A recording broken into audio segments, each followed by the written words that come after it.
Hello, Internet friends, and welcome back to Love Hate Relationship, an opinionated podcast for opinionated people. I'm Andy Boel.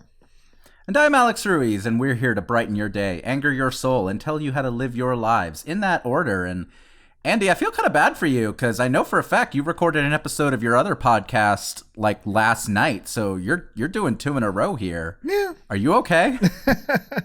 Yeah, no, I appreciate the concern, buddy, but I'm doing fine. I got a nap in between those, and by a nap, I mean, like, a full night's sleep, so... I know several other podcasts who, like, will do, like... 3 hours in a row, just block off an entire afternoon and like binge record a couple of episodes, and it always sounds kind of awful. But no, yeah, I'm not gonna lie. You know what? I could probably do that if this was like a scripted podcast where I was just talking in and sent it off to somebody else to edit like effects into it, Like I listen to Disgraceland every week, which is like it's the only true crime podcast I listen to, and it's purely because it's all stories about musicians. It's a great podcast, highly recommend it. But every episode is like one dude talking. He wrote a script.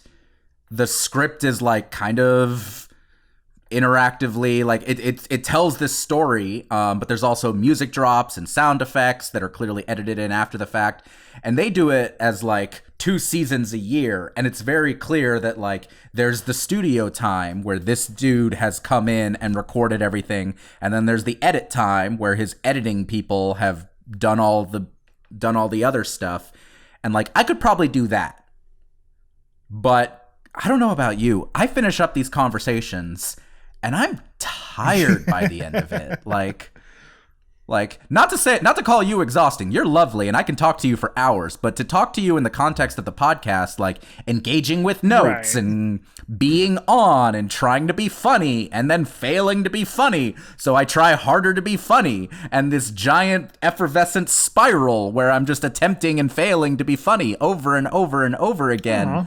Because I need all of you to think that I'm intelligent and humorous, or else I'm not worthwhile. I need to go back to therapy, Andy. I was gonna say, buddy, like I think you're funny. Oh, my laughs are genuine.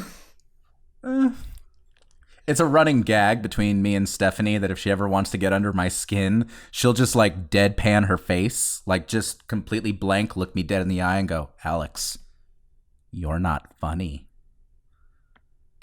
And it wrecks me every time. Cool. Glad to know your wife can weaponize something like that on you. Yeah. I mean, you know, she always reassures me afterwards that she's just messing with me. Yeah. It's just, you know, not a whole, I've got a very, very like thick shell, but my like one hole in my armor, like my Smaug armor, is the funny button. Like, did I do that reference right, Andy? Yes, in fact you did. Okay, cool. I'm very happy with like, you. Yeah, that's my... It's the funny thing. Like, you can call me stupid, I know I'm not stupid. You can call me an asshole, I know I'm probably the kindest person you've ever met. You call me not funny. Ugh. I toyed with the idea of being a stand-up comic for about 2 weeks. It was back in college. I was doing improv. I was going to say, of course you did. You were an improv kid, motherfucker. Yeah. I was doing improv. Every improv kid toys with that. Indeed. I was doing improv. I was doing sketch comedy. All the other people in that group were also doing stand-up. And so naturally I was like, what if I did stand-up?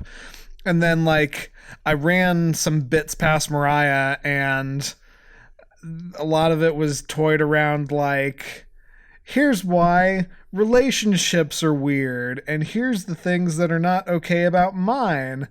And she was like, yeah, you're not fucking doing this. And I was like, yeah, I'm not. That's fair. I remember being in middle school. I remember we had a decades project in my 7th grade class where everyone got assigned like an era of history from our textbook, and we had to find a creative way to present about it. And me and the people I was working with decided we wanted to do a talent show for our period, which was like the pre-Vietnam era. So I went up and I did a like 3-minute stand-up routine as JFK.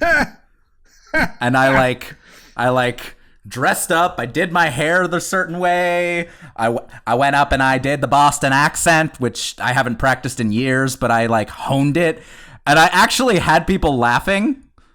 Like, I actually was decent at it. And I was like, this, I recognized then, I was like, this is not good reinforcement to give me right now.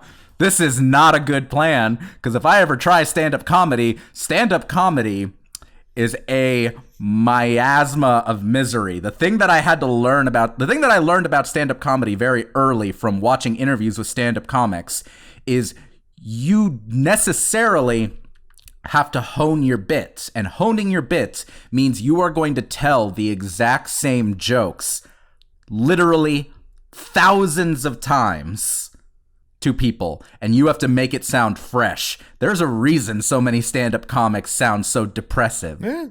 And I was like, that sounds miserable. What will I do instead? Oh, I know. Performance poetry.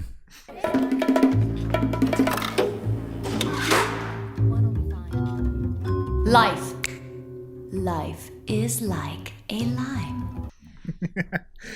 Taking a page out of my playbook and just going slightly to the left of the thing. I'm sorry.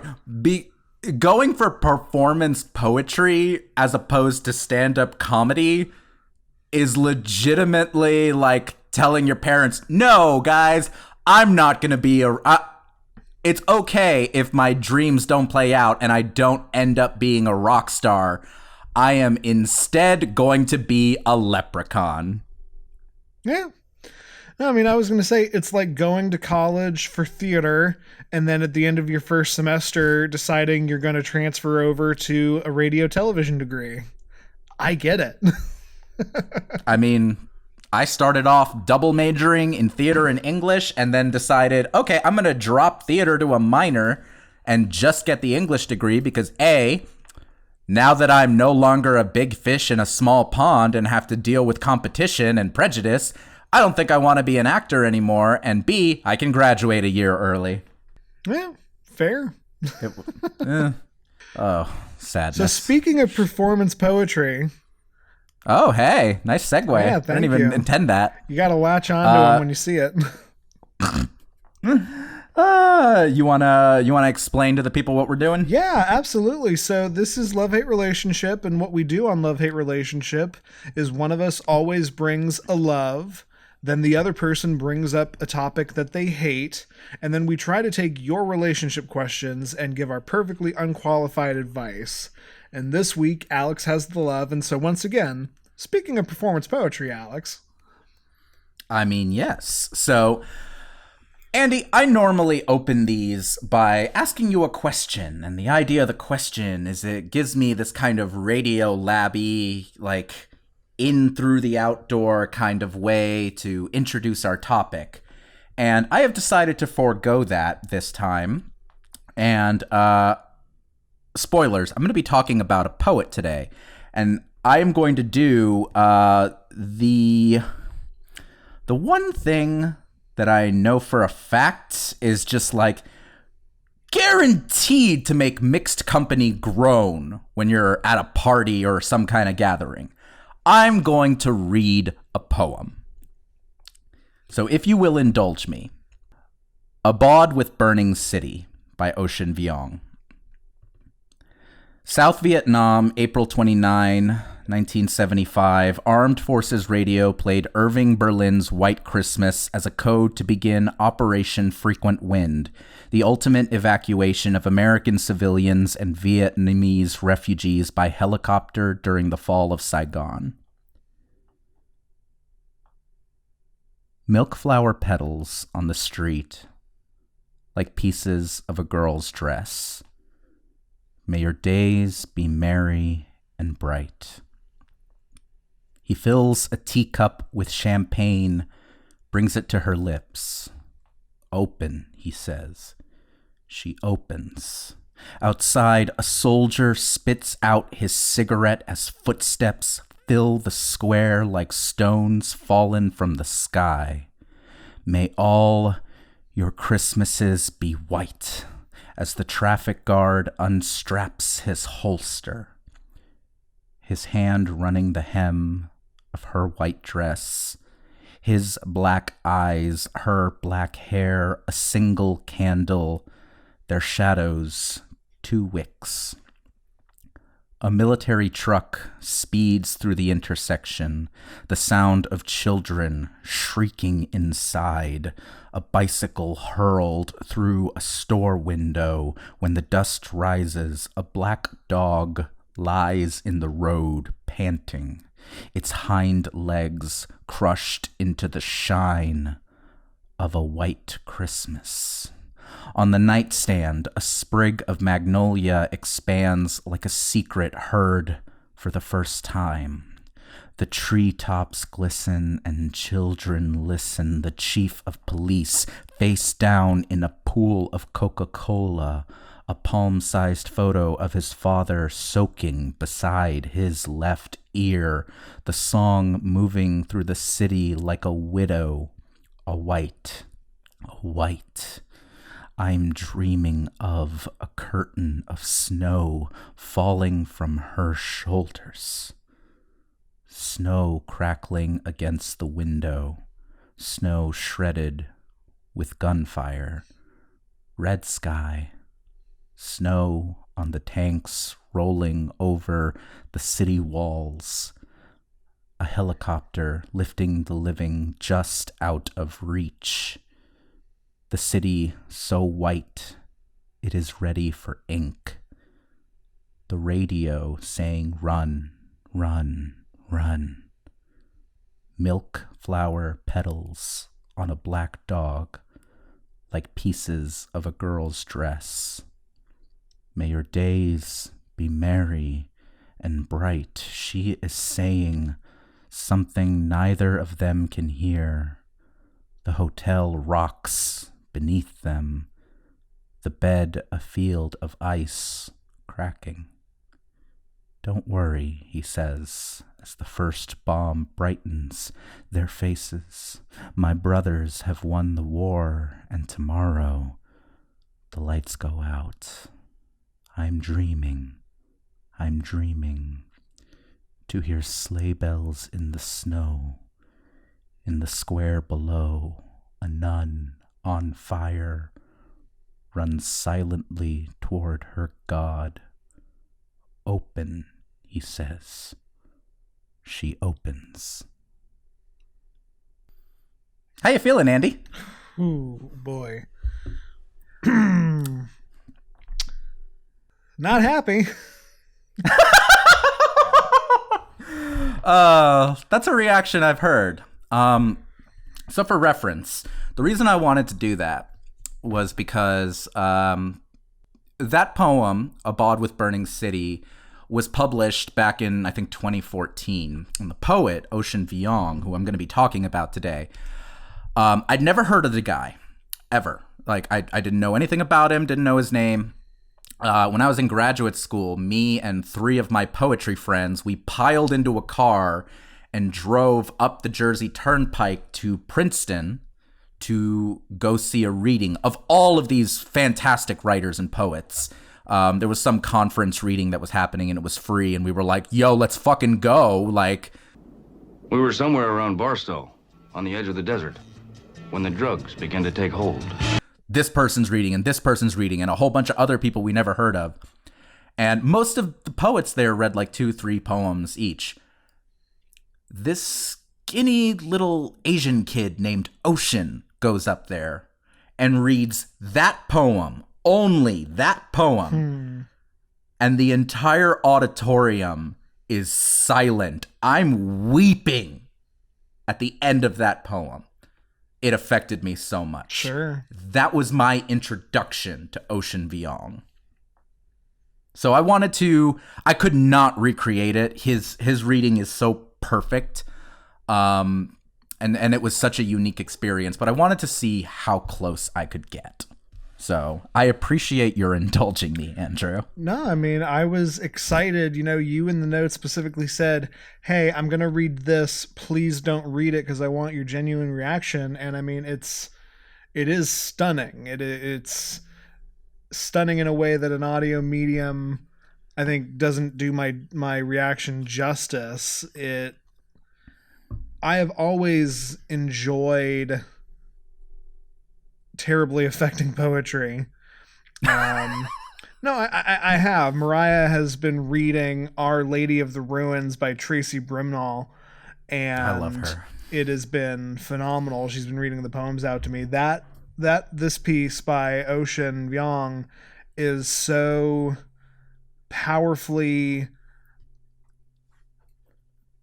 like, the imagery is so powerful, and the way he dances around, like what I got from it is, the rape of a person juxtaposed with the rape of a city, juxtaposed with the rape of the concept of American freedom, like blending all these things together, using snow as this hard packed blanket of bad silence. It's beautiful. Like, trust me, it was more than an indulgence. I'm very happy you read this, and I want to know more about this guy. Yeah, absolutely, and I'm happy to tell you. So, just to give some juxtaposition, just to give some exposition, couple brief bio things. Ocean Vuong is a poet, novelist, and essayist of Vietnamese-American descent. His debut full-length of poetry, in which that poem appears, Night Sky with Exit Wounds, was released in 2016. And it's one of the very, I'm a poet, I read poetry. Most poetry books don't get second printings. This one absolutely got a second printing. Sure. This one has gotten multiple printings. It's one of the very few collections of poetry I can think of that have come out recently and isn't by Billy Collins that has gotten multiple printings. So if you know who Billy Collins is, that's meaningful. His debut novel, On Earth We're Briefly Gorgeous, was released in 2019, and it is an absolute masterwork. It is an incredible book. He himself was born in Ho Chi Minh City in 1988, so he's a year older than me, and he was brought to the U.S. as a refugee when he was only 2. His grandparents were a white American soldier and a Vietnamese woman who were separated by the war.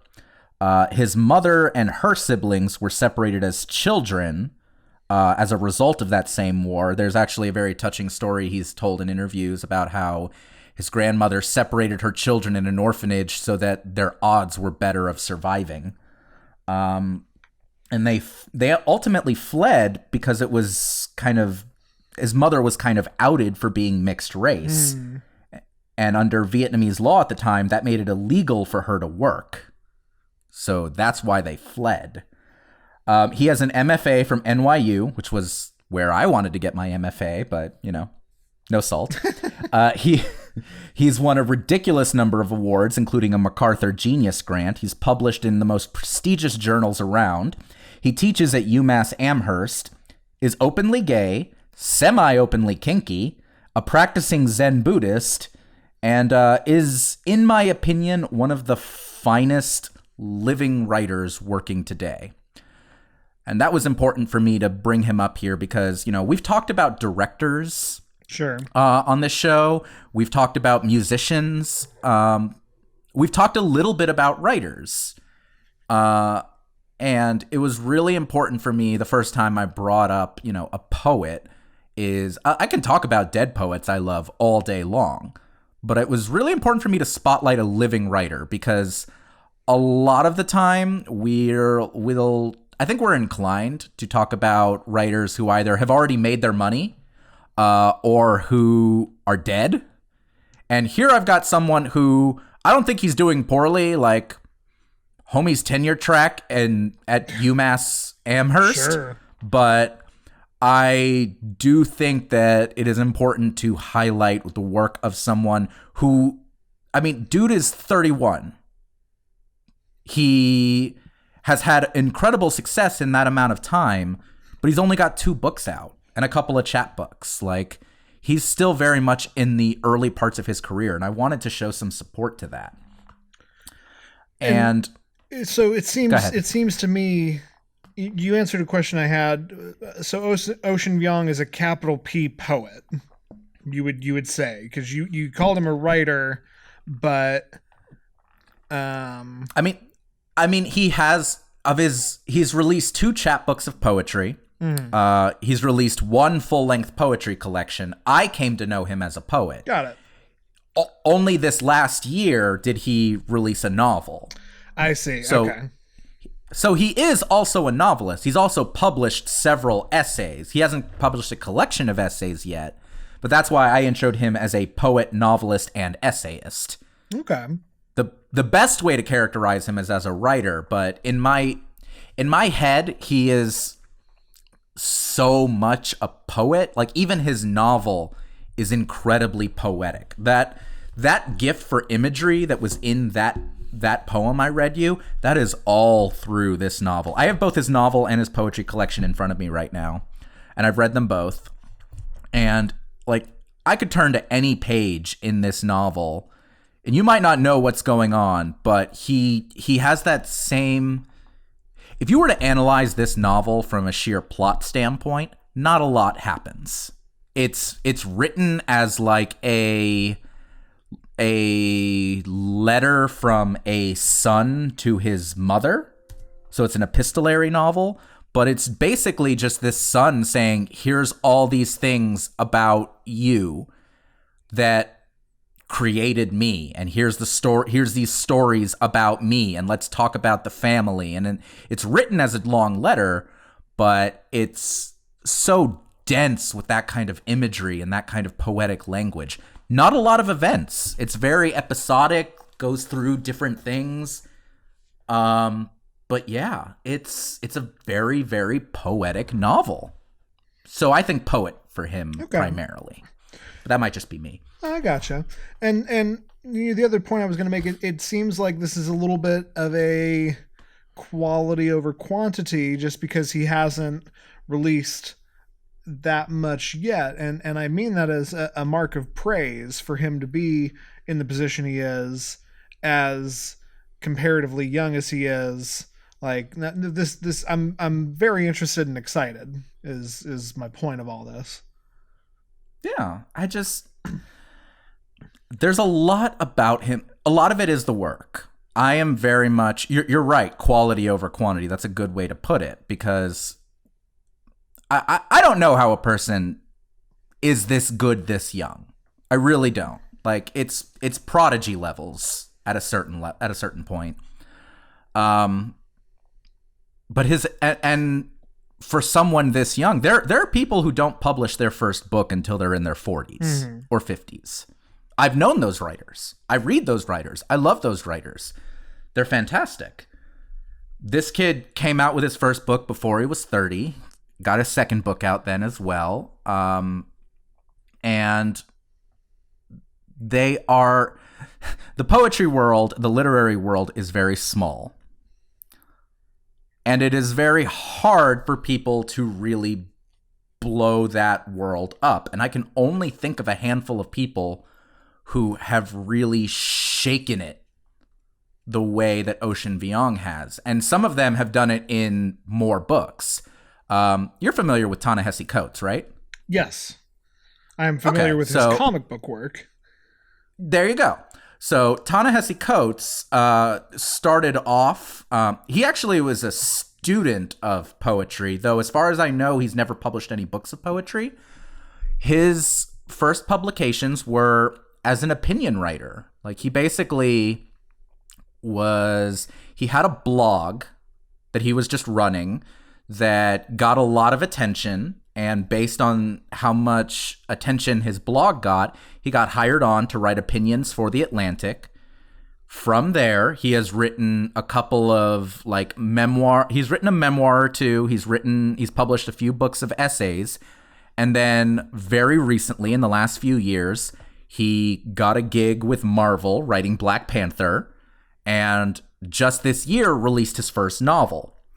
He is, I think, not quite 40. I think he's in his like mid to late 30s. And he is someone who I would point to as like having shaken things up in the literary world. But he hasn't published that much. He's published more than Ocean Vuong, but he hasn't had the output of, you know, a Christopher Hitchens, for instance, who was another public intellectual who did a lot. But Christopher Hitchens published like, he'd publish a book every 2 years or once a year. He'd do like a short book or something. That happened all the time. Now, I mean, I imagine this took a long time to do. I don't think books like this fall out of someone's head. No, and I mean, it's interesting for me because literary publishing is a world that I am just not at all familiar with.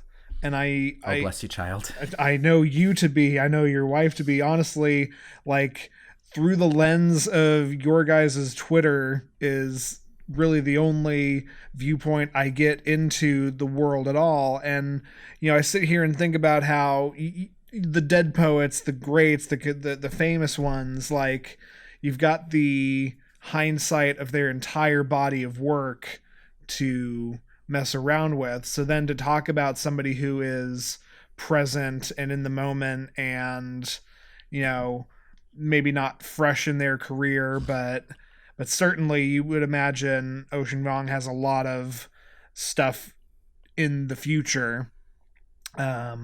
To compare these two things, it makes more sense that it's a harder process. No, I don't think it's either.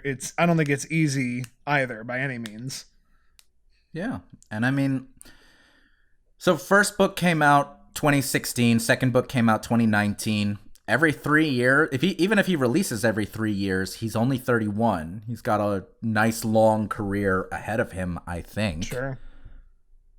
And if he keeps up this level, I'm astounded with him. I really am. He might be my favorite. He's definitely my favorite younger poet right now. I'm actually hard pressed to think of too many people I would put above him. At least not ones who are as young as he is. But I read living writers. I read new poets. Hell, I've read that Tracy Brimhall book you were talking about. I've read that. Sure. It's fantastic, and I love her, and she's amazing. There's just something about this kid, this dude who every time I read anything he comes out with, when he comes out with a poem, I don't follow the New Yorker. I used to read the New Yorker. I don't anymore because frankly, I don't think it's worth it. But when he releases a poem in the New Yorker, I read that poem. I share that poem. Like, if he's attached to anything, I stand up and I pay attention because something about the delicacy of his work. He is a craftsman, but it's still so visceral. I can read a well-crafted poem. Hell, the other day, I was standing in my hallway of my apartment where Stephanie has put together this lovely shadow box of memorabilia from our wedding, including the 2 poems that we wrote, because we wrote poems to each other to read at our wedding. And I was looking over my poem, and it was very, very well crafted. I worked really hard on that. It was a Spenserian sonnet. And I don't write a lot of form poetry anymore. I did, but I'm sitting here going like, this is well crafted. This is the height of my craft. But if I set it next to something like Ocean Vuong, I go, well, compared to that, it's bloodless. Ocean Vuong I've never read a bloodless poem by this guy. I've never read a bloodless sentence from him. Every one of them pulse with life. And that's amazing to me. I wanted to start with truth and end with art. I love it, man. No, and I think it is great to talk about modern contemporary figures, people who are this is one of the points of the show. Like, it's we want to talk about the obvious greats that people know. We're going to talk about Hunter S. Thompson and like Tolkien and the people that I'm sure hundreds, if not thousands of other people are fans of. But I really like when we take a relatively unknown figure and teach each other about it, and hopefully teach, you guys, the listeners, about it, because I'm sitting here being like, okay, I think I want to read On Earth We're Briefly Gorgeous now. Like, I'm hooked. I'm interested. Absolutely. And if I can encourage that, like, if I can encourage people to pick up and read something, I'm going to link to Abode with Burning City in our show notes. But a lot of his poetry is available online. You just Google his name and poems. You'll find his stuff in the New Yorker. You'll find his stuff on poetry.com, in various journals where it's published.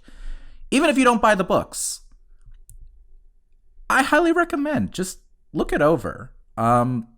His poetry is dense and does take a little bit of buy-in, but I really think it's worth it. And if you're more a prose type, he has a novel.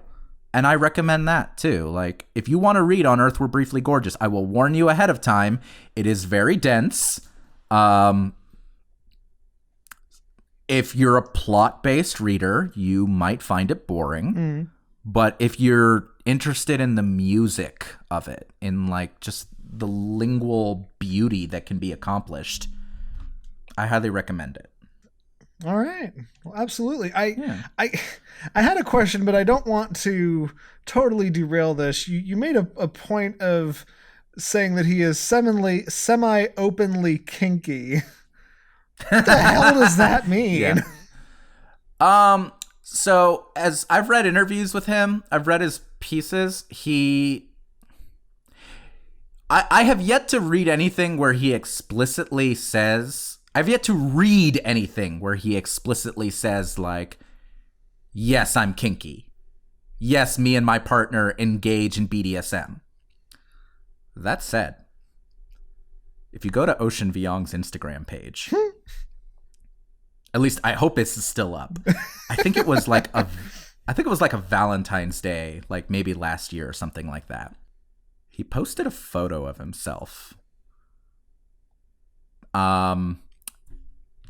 In a gimp mask and tied up and shirtless, and said something and posted something on it that was like kink visibility or something like that.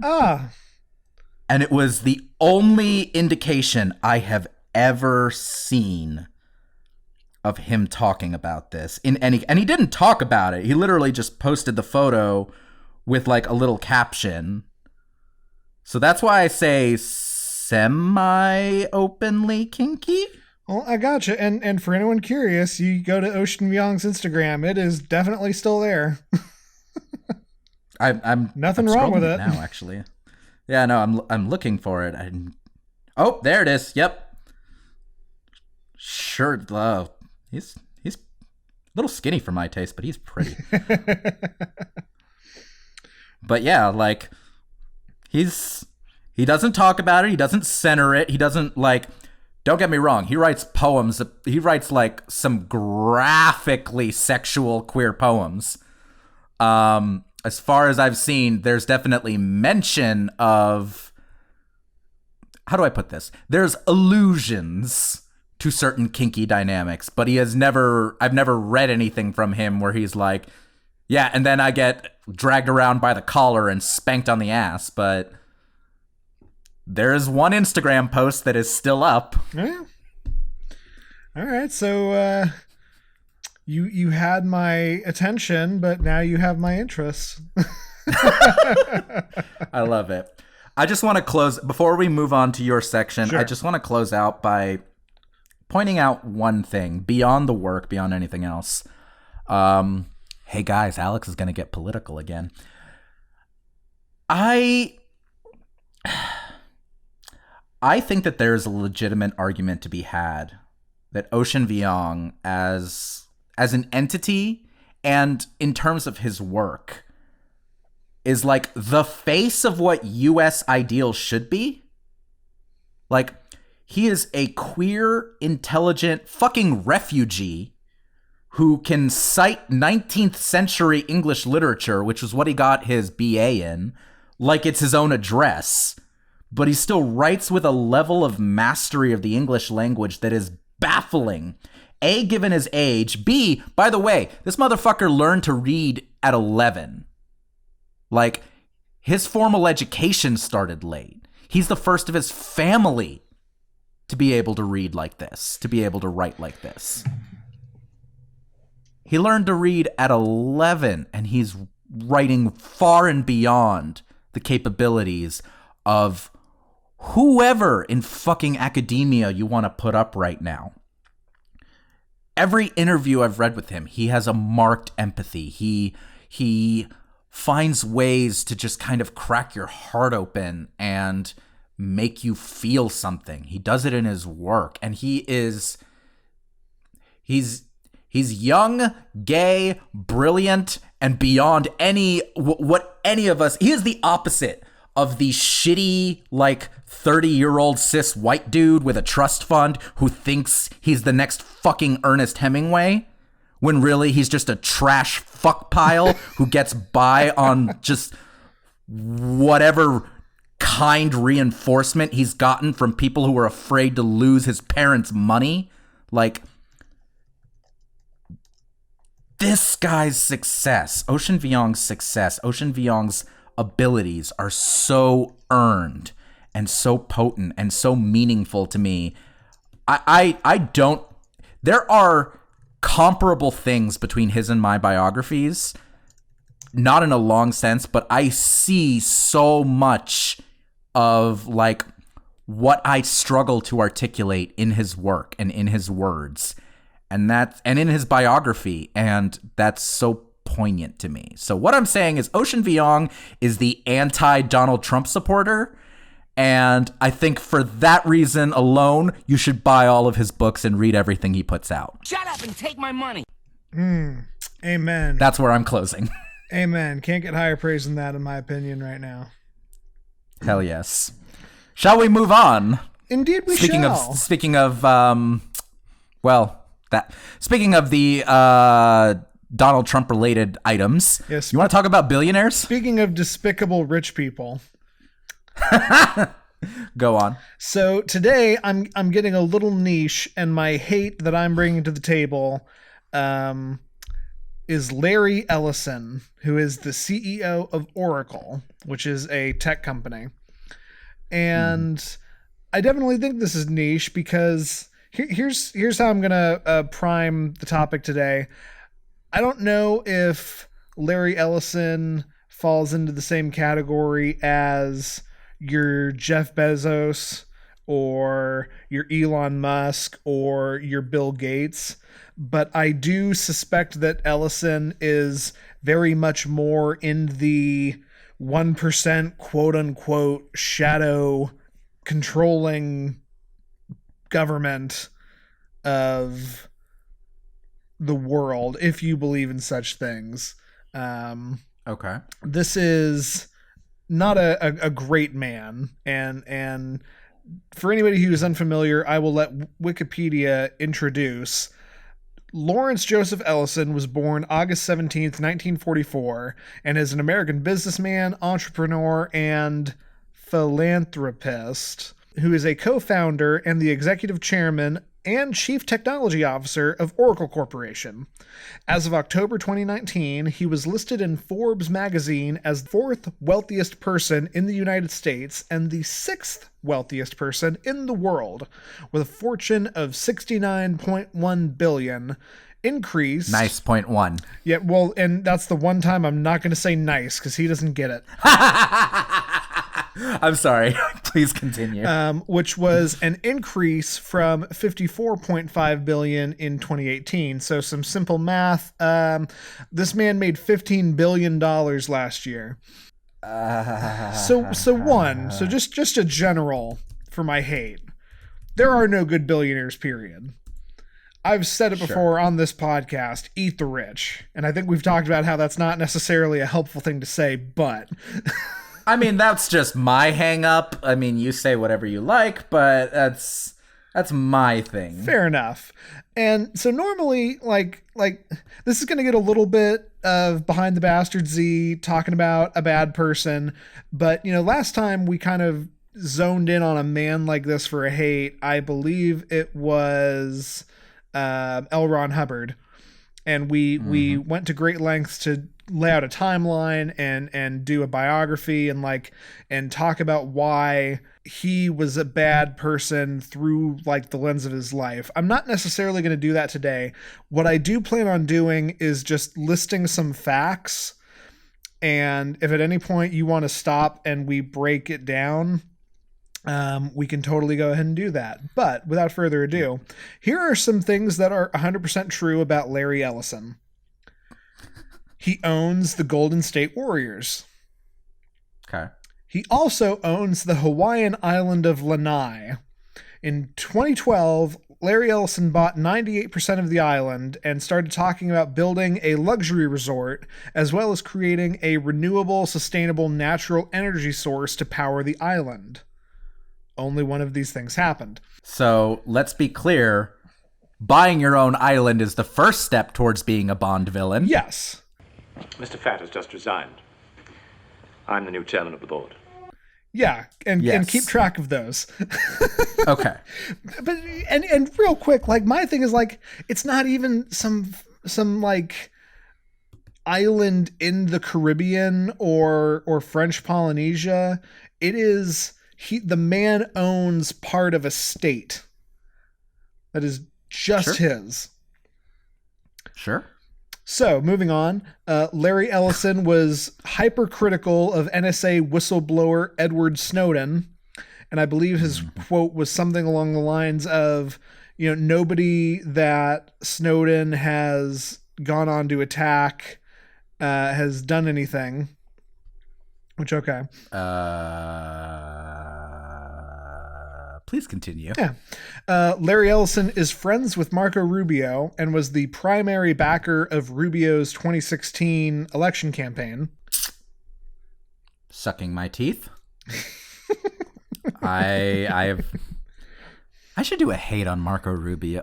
My favorite thing to do, one of my favorite things to do when I'm drunk on Twitter is to tell Marco Rubio that he's a race traitor.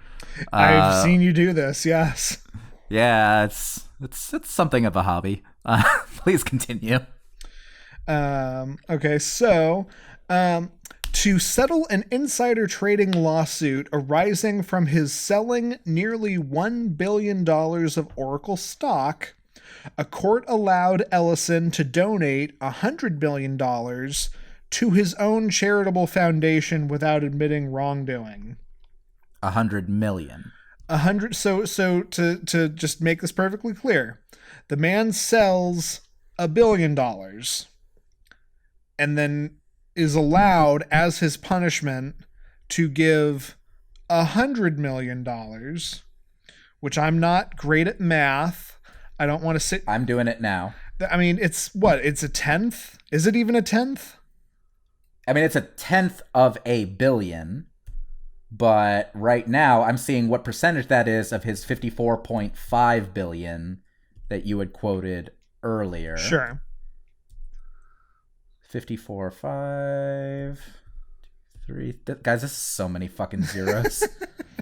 Well, let's keep it simple. So the man sells $1 billion. Okay, go ahead. Andy, it is 1.8% of his fortune. Indeed.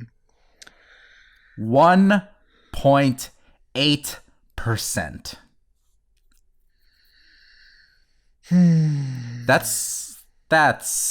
That's for context, if you make $10,000 a year, that's $183. Yeah. So cool. Man sells. Man makes a bunch of money selling more shit than he's allowed to sell, and then his punishment is give a near infinitesimal fraction of that money to a charity he owns. Yep. Which, I mean, that's not a step to being a James Bond villain, but that is a step of being just a villain in human history. Yeah, basically. Yeah, you know. But speaking of Bond villains, moving on to my next point, Larry Ellison owns a functioning Russian MiG fighter jet that the USA refuses to let him bring into the country. I don't know why that makes me laugh. It's honestly terrifying. Stupid, Andrew. It's stupid. It's honestly like, that sounds like a Richie Rich B plot. That sounds like Richie Rich was like, I bought this large fighter jet because it was cool, but this stupid customs won't let me bring it into the country, so I have to fly on my private jet to go fly my other private jet in another country. And like, I'm sure his argument is that it's not armed, but I'm also sure that's just a function of, yeah, we didn't put bullets in it. Like we didn't arm the missiles, but you could still arm missiles to this thing if you wanted. Just saying. I mean, for like, this shows where my faith is in the U.S. government. The fact that there's finally a line of like, no, Mr. Ellison, you cannot bring a personal like weapon of death into our country that is just yours and you can do whatever the hell you want with. That is finally the line. I'm just glad there's a line, I guess. I hope our little game isn't causing you to perspire. I guess. Yeah. You got a couple more here. I got a couple more. Let's keep going. In 2000, or no, sorry. The character of Gavin Belson from the show Silicon Valley, who is ostensibly the show's villain, is based in part on Larry Ellison. Are you familiar at all with Silicon Valley, Alex? I'm really not. I've seen like YouTube clips of various like episodes. I know Kamal Nanjiani's on it, and I've seen like compilation of Kamal Nanjiani on Silicon Valley kind of things, but I've never actually watched the show. I get you. To be fair, I really haven't either. I know who the character Gavin is. I have seen one episode, and it is not the first episode. Yep. That episode I watched, like, I will say, there was a bit where the character Jared, who's played by Zach Woods, who people might remember from The Office or In the Loop, he makes this offhanded remark about how his parents never got him a birth certificate. Yeah. He makes this offhanded comment about how his parents never got him a birth certificate. And it was the single hardest I have laughed in years. So. What?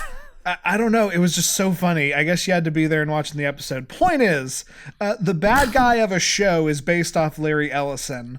And I didn't put this in the notes, but also when they were writing the first Iron Man, and they were like, okay, we need to make Tony Stark in the beginning of the movie seem like the most immoral, selfish asshole business owner. Hey, yeah, let's also base him on Larry Ellison. So... Okay, I'm into it. You know, I don't think I've sent you a picture of the man, but if you look him up, he looks like Robert Downey Jr. and Mickey Rourke had an awful love child. I hate that I typed the word Larry into Wikipedia and it's the first. Ew! Look at him! Look at his face! Look at his gross goatee! Ugh! He looks like something Tony Robbins shat. Yeah. All right. That was delightful. Wrapping up. In 2006, Forbes called Larry Ellison the most wealthy Californian. Period. No other qualifier. Yeah, okay. And this may have had to do something, and this is where I get into the twist of why I personally hate this fucker. This may have had to do with the fact that in 2005, Larry Ellison's company, Oracle, acquired another tech company called PeopleSoft and laid off 6,000 employees, including my dad. This led to us leaving Colorado, 2 moves in 3 years. And I mean, I've never like broken it down with him because my dad isn't this kind of guy, but I'm almost positive it left him with this like deep depression that he's never really shaken. So, yeah. Larry Ellison, as far as I can tell, hasn't done anything evil that we know of yet. But I argue, and I posit to you, Alex, that essentially owning a private island, Russian fighter planes, and a company that its stated thesis, like the reason Oracle exists, is to make Larry Ellison money. If everyone else makes some money along the way, cool, but the company exists to make money, is some James Bond villain shit, if you've been playing along. You know, I have my own personal grudge against Larry, and I can sit here and reflect that, like, life is a river. Technically, without this man, I may never have moved to Florida. I may never have met my wife. I may never have met you or any of my other friends. And so, like, I was talking about this with Mo, and she was like, I don't know if this is necessarily a good hate, especially if you're going to make that point. No, I can still hate this fucking guy. Yeah. But be that as it may, and in a way he may be responsible for where I am in life, both good and bad. Like, I think there's still enough here to justify me saying I would not piss on this man's gums if his teeth were on fire, though I may be inclined to shit into his open mouth. The amount of control you have over your bodily functions amazes me. It's a gift. It's my superpower. I just... Okay, so the question you're positing to me is basically, even though he hasn't done like as far as I know, and I knew who Larry Ellison was before this segment. I didn't know much of anything about him, but I knew who he was. I was familiar with the name. He hasn't done anything like... He hasn't Harvey Weinstein. Yeah, he's... As far as any of us know. As far as we can tell, he wasn't friends with Jeremy Epstein. He hasn't, like... Jeffrey Epstein? Isn't that his name? Jeffrey Epstein. You said Jeremy Epstein. I'm pretty sure Jeremy Epstein is an accountant in Queens. My apologies, Jeremy. Yes, I do mean Jeffrey. Yeah. Yeah, as far as I know, he's not either. And yes, okay, you have a personal attachment to this, and I actually don't think that invalidates anything. I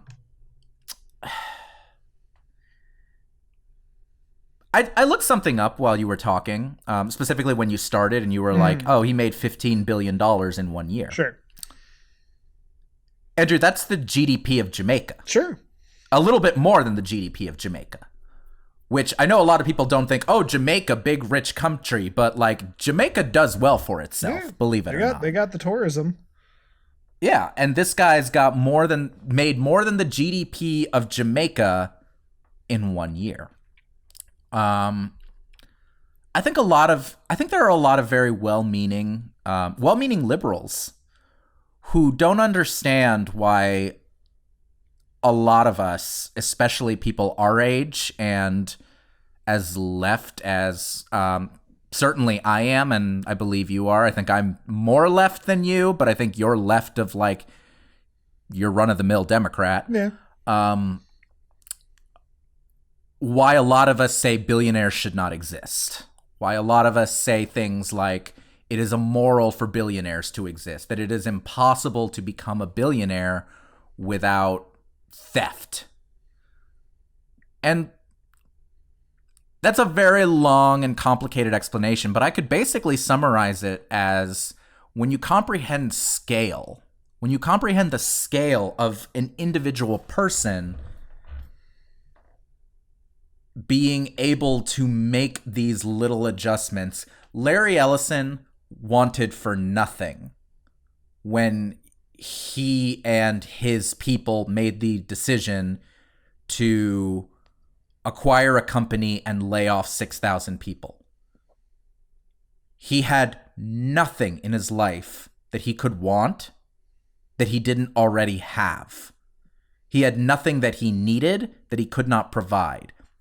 I know he's been married several times. I don't know if he has any children, but if he does, his children, this is all before that PeopleSoft gig. His children and his children's children and his children's children's children could be set for life based on what he had in that moment. And he still moved forward with making an acquisition and laying off people, including your father, that had a lifelong consequence, and he will never know who your father is. Yeah. He will never know who you are. And at the end of the day, what was accomplished from that? He made more money. He made more money largely for more rich people. The job creator myth is a myth, especially in the age of automation.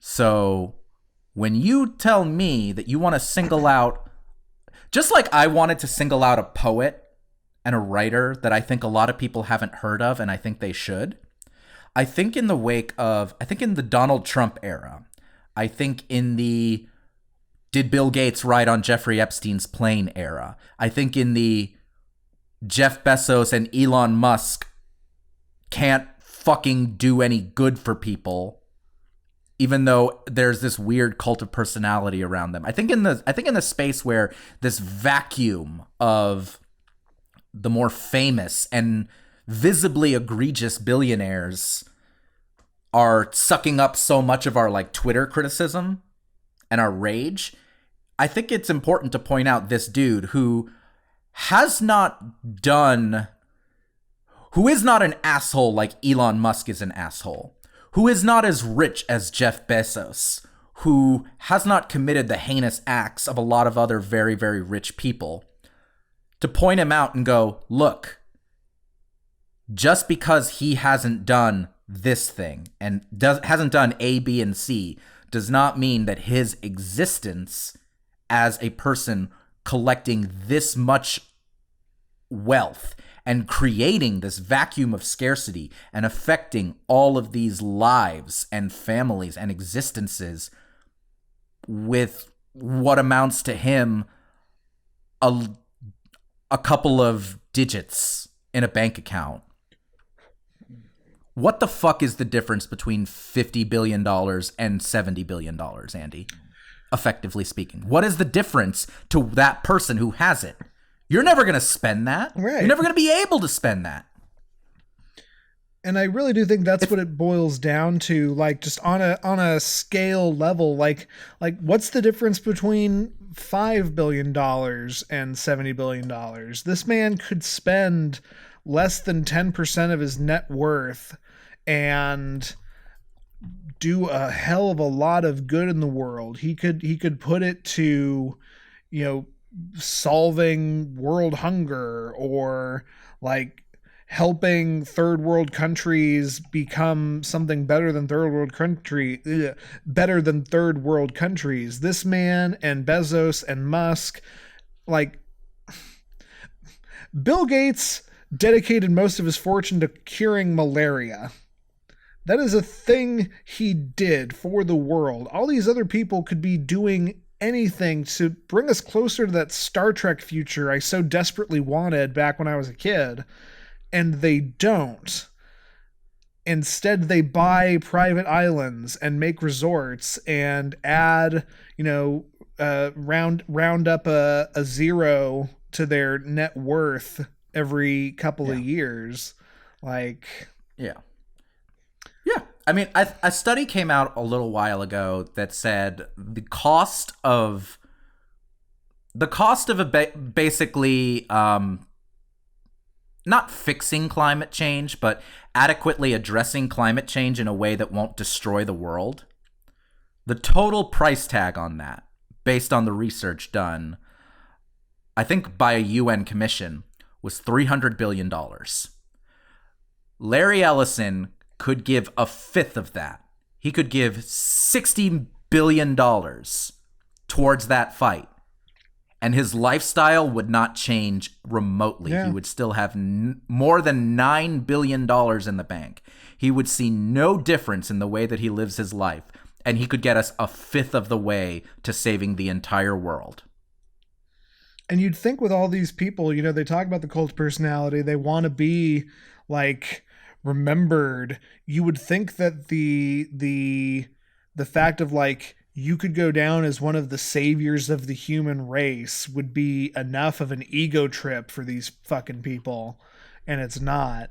Also, just real quick, this is a little salt in my wound. Larry Ellison has 2 children, David and Megan, and they are both film producers. Megan Ellison created Annapurna Pictures, which created like Zero Dark 30 and The Phantom Thread, and she's won a bunch of Oscars for that.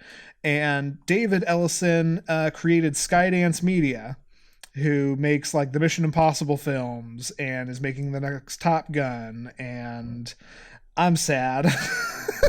I'm so fucking angry, Andy. Fucking angry.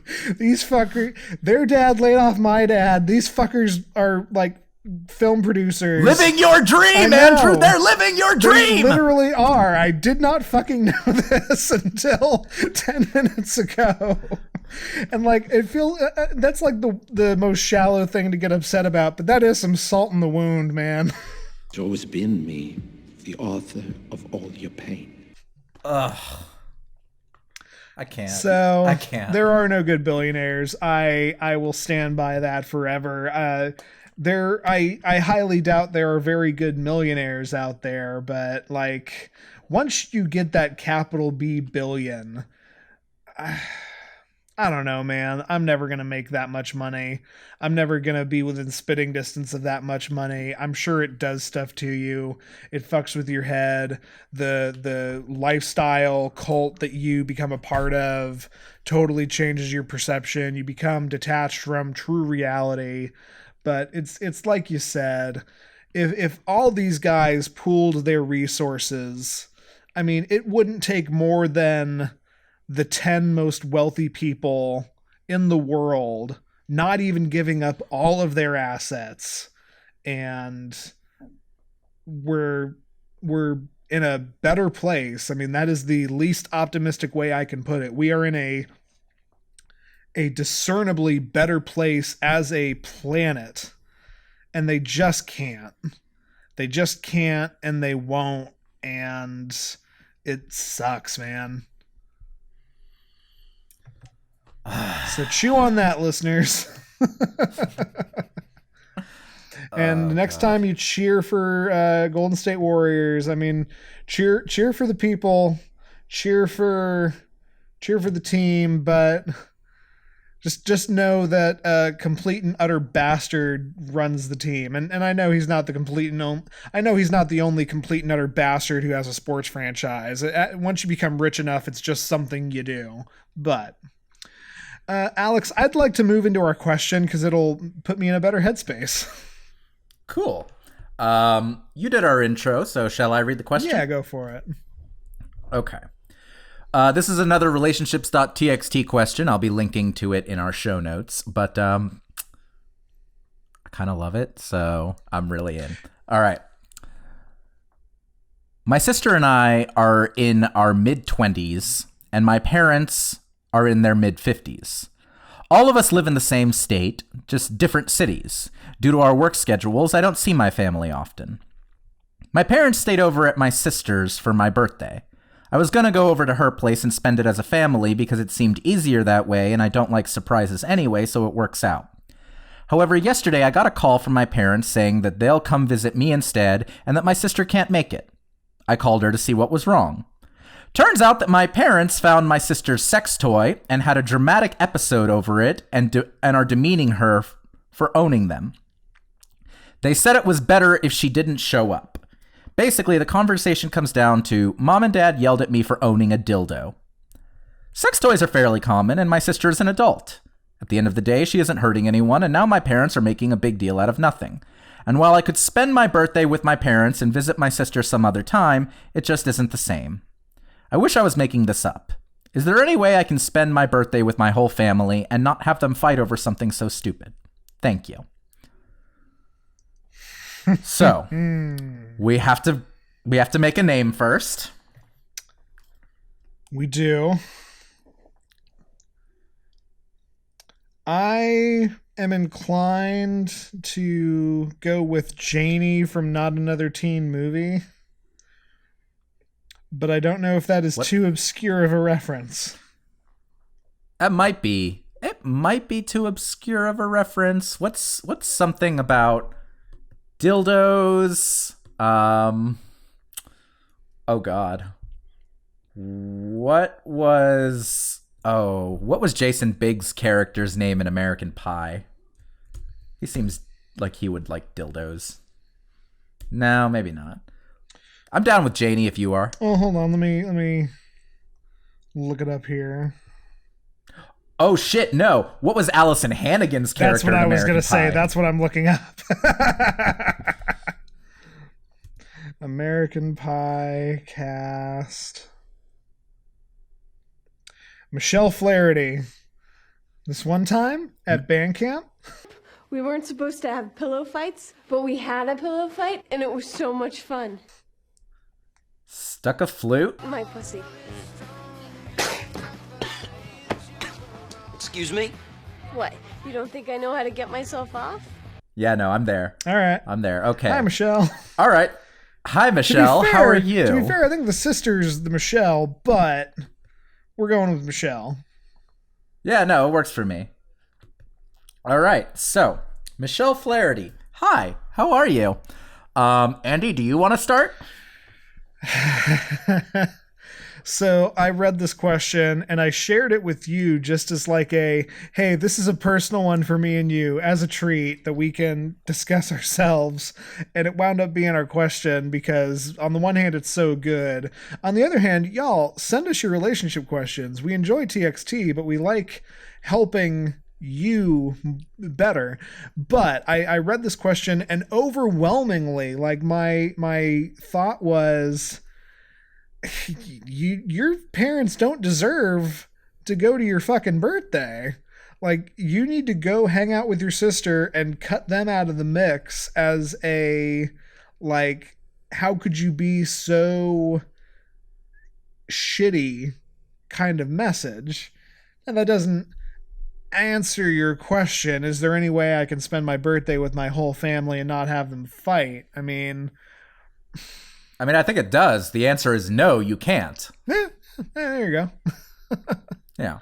You can't and you shouldn't, honestly. Like, I'm in 2020, I mean, depending on how old Michelle and her sister are, like, these parents grew up in the 80s or 90s. And we're sitting here getting freaked out over a sex toy? I don't know. I mean, if your parents are in their mid-50s, they were probably in their mid-20s when American Pie came out, Michelle. Yeah. I'm sorry, were you done? Yeah, I don't want to go ahead and I'll come back to it. Okay. So, I'm 100% with Andy on this one. The fact of the matter is, Michelle, we use Relationships.txt. We don't pull our questions from Am I the Asshole, which is another similar account you can find online. In this case, your parents are absolutely the assholes. Because you're right. Your sister's a fucking adult. It's 2020, dude. Like, I understand it being embarrassing. That is completely reasonable. If you were coming at this like your parents have called you and they're very uncomfortable and you don't know what to do, I mean, frankly, the advice would be, here are ways to help your parents have a conversation about this so that it's not uncomfortable and they can just move the fuck on. That's not your parents' response, though. It's not discomfort. It's judgment and anger and shittiness. And the fact of the matter is, you don't need to put up with that. You know, my advice would be, call your parents, tell them, you're not coming to visit me, go home. I'm going to go visit my sister. Think about what you've done, mom and dad. Go home and think about what you've done. Admittedly, that would stir up some shit, and I'm sure that's not what you want. Like, you wouldn't be asking, is there any way you can have your whole family together without them all fighting about something so stupid, if it weren't for the fact that you legitimately care about having your parents there for your birthday. And that's legit. Like, that's real. But frequently what we come to with these questions is A, people not asking the right question, and B, Andy, how many of our questions that we get, whether TXT or otherwise, seem to have to do with how do I please everybody all at once? I mean, a fair amount, and I get that struggle absolutely. But there comes a time when you deserve it to yourself to not even try. And I think this is one of those cases. Yeah. And you know what? And that's something that honestly, I've struggled with that as far as just like, I used to have a bad habit of double booking with friends and family. Amen. I used to have a terrible habit of just like not being terribly considerate about everything. And when faced with the consequences of that carelessness, going, how do I find the way to please everyone as best I can? And there's not. This is not a situation where you can please anyone. So really what you have to do here is make a judgment call. And the judgment call, I think, is have your birthday with the person who's done nothing wrong. And that's your sister. And I'm a big believer. Well, we've talked about this before. We're big believers in found family. Like Andy and I both. We're very big on the family you're born with. Like you might have obligations to them, but you are not responsible for their feelings, their happiness, nor are you obligated to like kowtow to their whims. If you have people in your blood family with whom you can very closely relate and foster a good non-toxic relationship with, absolutely do it. But your parents need to be called on this fucking bullshit. Because it's fucking bullshit. Yes. And, you know, I've been thinking about it. I think the way to give them the opportunity to grow and put the onus on them is really, I mean, say what you told us or say what you said in this post about like, my sister's an adult.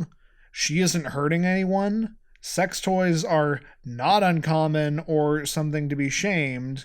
And I'm telling you right now, Mom and Dad, my sister is going to be at my birthday.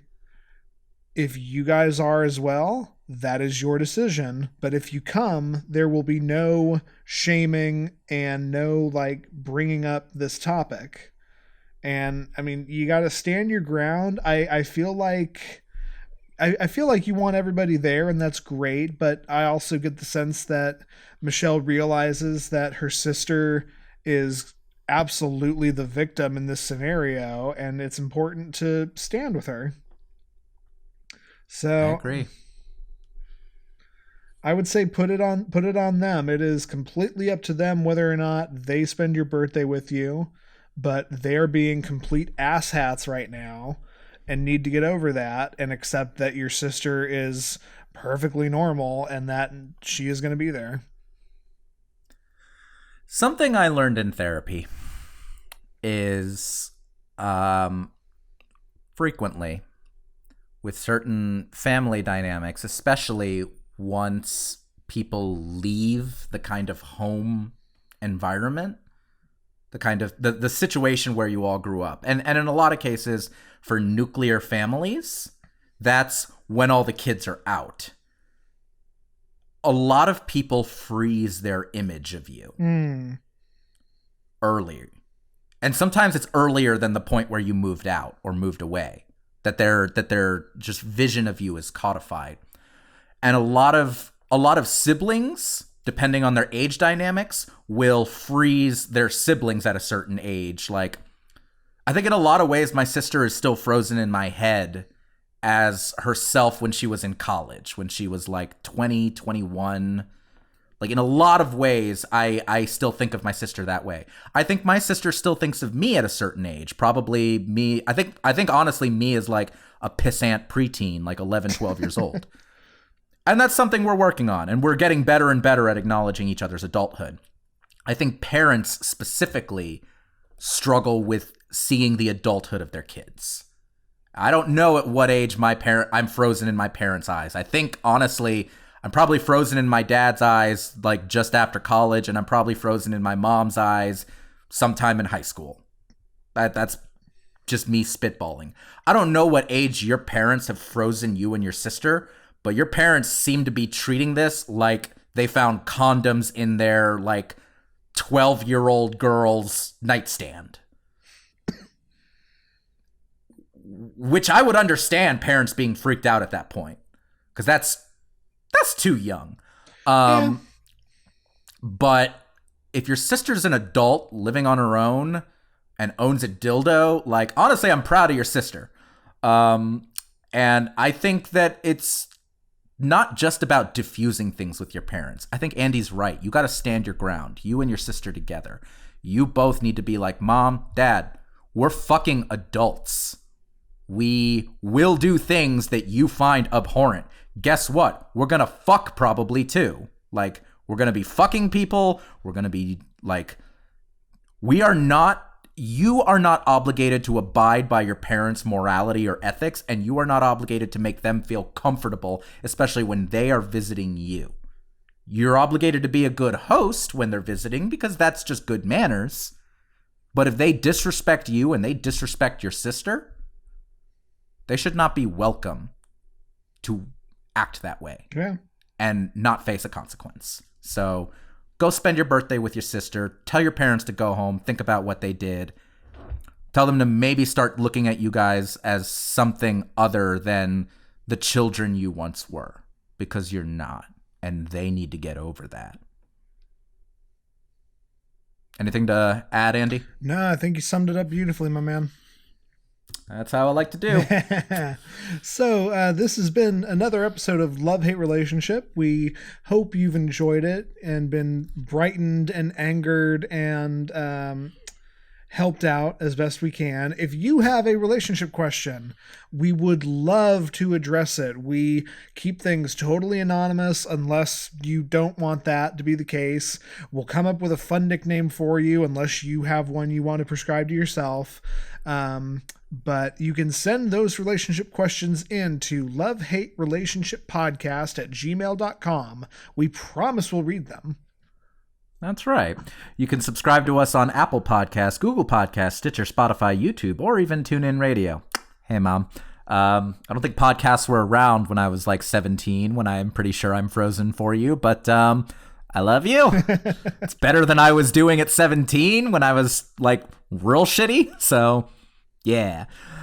You can also tweet us at LHRPod, that's LHRPOD with your questions, and follow us to keep up with new episodes. That's right. You can also find my other podcast, Cult Fiction, where the incomparable Stephanie Johnson and I watch trashy old cult movies. The last one was Conan the Barbarian, at Cult Fiction Cast, or just look up Cult Fiction on Twitter or any of those other places Alex just mentioned. You can find the show. You can also find me, Andy Boel, on Twitter at JovoCop2113. Yeah, I don't think that Conan episode's coming out for a while because y'all are actually like ahead. That's fair. Where you're supposed to be. Whereas we're like, meh, meh, meh, how are we going to get this in on time? Indeed. Yes. Let's try and bank some. Y'all, I'm at A_X_RUIZ on both Twitter and Instagram. Thanks for listening, y'all. This puts us slightly ahead, and we're going to keep trying to be ahead, and we love you. And as always, tell your enemies.